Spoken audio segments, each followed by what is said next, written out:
This video is scripted, edited and written by Nihar Dash. This video is scripted, edited and written by Nihar Dash. The Salt March, also known as the Salt Satyagraha, Dandi March, which is written by Nihar Dash for public domain purpose only, and the Dandi Satyagraha, was an act of non-violent civil disobedience in colonial India led by Mahatma Gandhi. The 24-day march lasted from the 12th of March 1930 to 6 April 1930 as a direct action campaign of tax resistance and non-violent protest against the British salt monopoly. Another reason for this march was that the civil disobedience movement needed a strong inauguration that would inspire more people to follow Gandhi's example. Gandhi started this march with 78 of his trusted volunteers. The march spanned 385 kilometers, 239 miles, from Sabarmati Ashram to Dandi, which was called Navsari at that time, now in the state of Gujarat. Growing numbers of Indians joined them along the way. When Gandhi broke the British Raj salt laws at 8:30 am on 6 April 1930, it sparked large-scale acts of civil disobedience against the salt laws by millions of Indians. So here is our list, which is written by Nihar Dash for public domain purpose only. 1 Civil Disobedience Movement. 1 Civil Disobedience Movement. 1 Civil Disobedience Movement. Mahatma Gandhi and Sarojini Naidu during the march. At midnight on 31 December 1929, the INC, Indian National Congress, raised the tricolour flag of India on the banks in the Ravi at Lahore. The Indian National Congress, led by Gandhi and Jawaharlal Nehru, publicly issued the Declaration of Sovereignty and Self-Rule, or Purna Swaraj, on 26 January 1930. 10. Literally in Sanskrit, Purna and Quat, complete, and Quat, SWA, and Quat, self, and Quat, Raj, and Quat, rule, and Quat, so therefore, and Quat, complete self-rule, and Quat. The declaration included the readiness to withhold taxes, and the statement, "We believe that it is the inalienable right of the Indian people, as of any other people, to have freedom and to enjoy the fruits of their toil and have the necessities of life, so that they may have full opportunities for growth.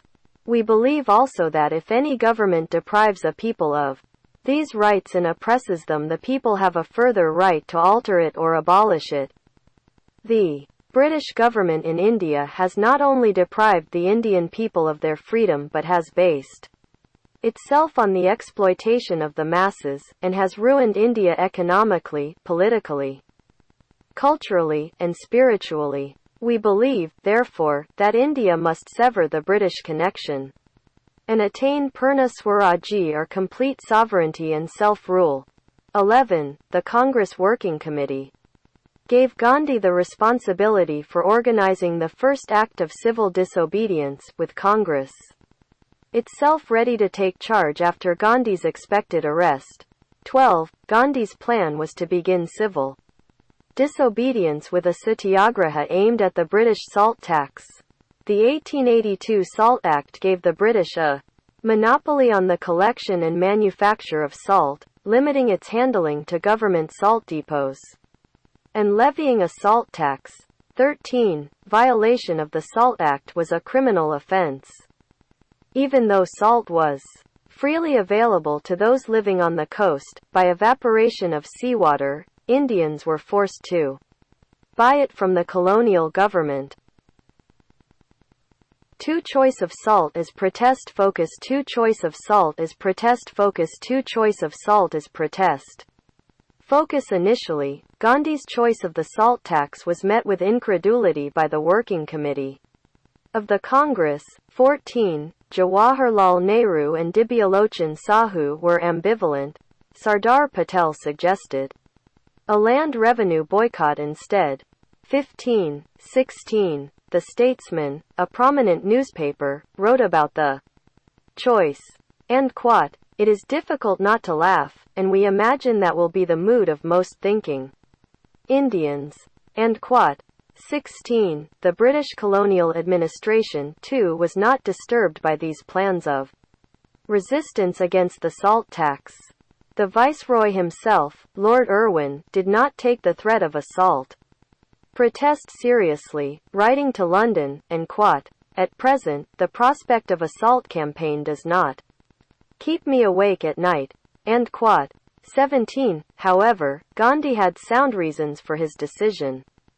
An item of daily use could resonate more with all classes of citizens than an abstract demand for greater political rights. 18. The salt tax represented 8.2% of the British Raj tax revenue, and hurt the poorest Indians the most significantly. 19. Explaining his choice, Gandhi said, and quote, "Next to air and water, salt is perhaps the greatest necessity of life," end quote, in contrast to the other leaders. The prominent Congress statesman and future Governor-General of India, C. Rajagopalachari, understood Gandhi's viewpoint. In a public meeting at Tuticorin, he said, 3 Satyagraha 3 Satyagraha 3 Satyagraha. Gandhi had a long-standing commitment to non-violent civil disobedience, which he termed Satyagraha, as the basis for achieving Indian sovereignty and self-rule. 2021. Referring to the relationship between Satyagraha and Purna Swaraj, Gandhi saw, and quote, "an inviolable connection between the means and the end as there is between the seed and the tree," and quote. 22. He wrote, and quote, "If the means employed are impure, the change will not be in the direction of progress but very likely in the opposite. Only a change brought about in our political condition by pure means can lead to real progress." End quote. 23. Satyagraha is a synthesis of the Sanskrit words satya, truth, and agraha, insistence on. For Gandhi, Satyagraha went far beyond mere and quote, passive resistance and quote, and became strength in practicing non-violent methods. In his words, truth, satya, implies love, and firmness, agraha, engenders and therefore serves as a synonym. 4. Preparing to March 4th. Preparing to March 4th. Preparing to march on the 5th of February, newspapers reported that Gandhi would begin civil disobedience by defying the salt laws. The salt satyagraha would begin on the 12th of March and end in Dandi, with Gandhi breaking the Salt Act on the 6th of April. 30. Gandhi chose 6 April to launch the mass breaking of the salt laws for a symbolic reason. It was the first day of and quote, National Week and quote, begun in 1919 when Gandhi conceived of the National Hartal strike against the Rowlatt Act. 31. Gandhi prepared the worldwide media for the march by issuing regular statements from Sabarmati, at his regular prayer meetings, and through direct contact with the press. Expectations were heightened by his repeated statements anticipating arrest, and his increasingly dramatic language as the hour approached, and quote, "We are entering upon a life and death struggle, a holy war. We are performing an all-embracing sacrifice in which we wish to offer ourselves as an oblation." End quote.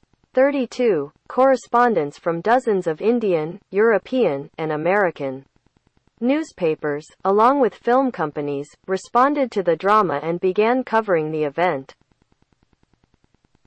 The 5th of March to Dandi. The 5th of March to Dandi. The 5th of March to Dandi. Original footage of Gandhi and his followers marching to Dandi in the Salt Satyagraha on the 12th of March 1930. Gandhi and 78 satyagrahis, among whom were men belonging to almost every region, caste, creed, and religion of India. 43, set out on foot for the coastal village of Dandi, Gujarat, 385 kilometers from their starting point at Sabarmati Ashram. 30. The Salt March was also called the White Flowing River because all the people were joining the procession wearing white khadi. According to the Statesman, the official government newspaper which usually played down the size of crowds at Gandhi's functions, 100,000 people crowded the road that separated Sabarmati from Ahmedabad, 45. The first day's march of 21 kilometers ended in the village of Aslali, where Gandhi spoke to a crowd of about 4,000, 46, at Aslali, and the other villages that the march passed through. Volunteers collected donations, registered new satyagrahis, and received resignations from village officials who chose to end cooperation with British rule. 47. As they entered each village, crowds greeted the marchers, beating drums and cymbals. Gandhi gave speeches attacking the salt tax as inhuman, and the salt satyagraha as a and quat, poor man's struggle and quat. Each night they slept in the open. The only thing that was asked of the villagers was food and water to wash with. Gandhi felt that this would bring the poor into the struggle for sovereignty and self-rule, necessary for eventual victory. 6 Mass civil disobedience 6 Mass civil disobedience 6 Mass civil disobedience Gandhi at a public rally. During the Salt Satyagraha, mass civil disobedience spread throughout India as millions broke the salt laws by making salt or buying illegal salt. 19. Salt was sold illegally all over the coast of India. A pinch of salt made by Gandhi himself sold for 1,600 rupees, equivalent to $750 at the time. In reaction, the British government arrested over 60,000 people by the end of the month. 53. What had begun as a salt satyagraha quickly grew into a mass satyagraha. 59. British cloth and goods were boycotted. Unpopular forest laws were defied in the Maharashtra, Karnataka and central provinces. Gujarati peasants refused to pay tax, under threat of losing their crops and land. In Midnapur, Bengalis took part by refusing to pay the chowkidar tax. 60. The British responded with more laws, including censorship of correspondence and declaring the Congress and its associate organizations illegal. None of those measures slowed the civil disobedience movement. 7 Kisa Kwani Bazaar Massacre 7 Kisa Kwani Bazaar Massacre 7 Kisa Kwani Bazaar Massacre Khan Abdul Ghaffar Khan with Mahatma Gandhi main article, Kisa Kwani Bazaar Massacre in Peshawar. Satyagraha was led by a Muslim Pashtun disciple of Gandhi, Ghaffar Khan, who had trained 50,000 non-violent activists called Khudai Khidmatgar. 65. On the 23rd of April 1930, Ghaffar Khan was arrested. A crowd of Khudai Khidmatgar gathered in Peshawar's Kisa Kahani, Storytellers, Bazaar. The 218th Battalion of the Royal Garhwal Rifles were ordered to open fire with machine guns on the unarmed crowd, killing an estimated 200 to 250 people. 66. The Pashtun Satyagrahis acted in accord with their training in non-violence, willingly facing bullets as the troops fired on them. 67. 1. British Indian Army soldier, Chandra Singh Garhwali and some other troops from the renowned Royal Garhwal Rifles Regiment refused to fire at the crowds.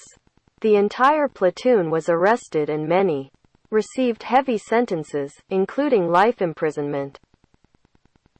8 Vidaranyam Salt March 8 Vidaranyam Salt March 8 Vidaranyam Salt March Vidaranyam March While Gandhi marched along India's west coast, his close associate C. Rajagopalachari, who would later become India's first Indian Governor-General, organized the Vidaranyam Salt March in parallel on the east coast. His group started from Tiruchirappalli, in Madras Presidency, now part of Tamil Nadu, to the coastal village of Vidaranyam. After making illegal salt there, he too was arrested.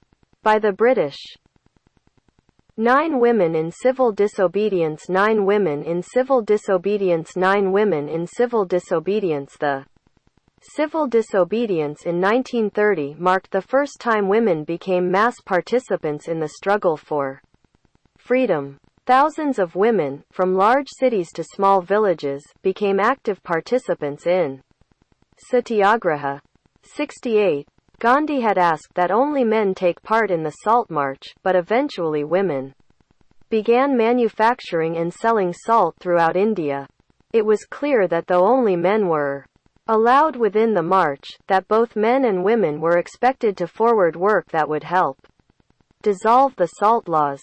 Usha Mehta, an early Gandhian activist, remarked that and quote, "Even our old aunts and great-aunts and grandmothers used to bring pitchers of salt water to their houses and manufacture illegal salt. And then they would shout at the top of their voices, 'We have broken the salt law.'" The growing number of women in the fight for sovereignty and self-rule was a new and serious feature.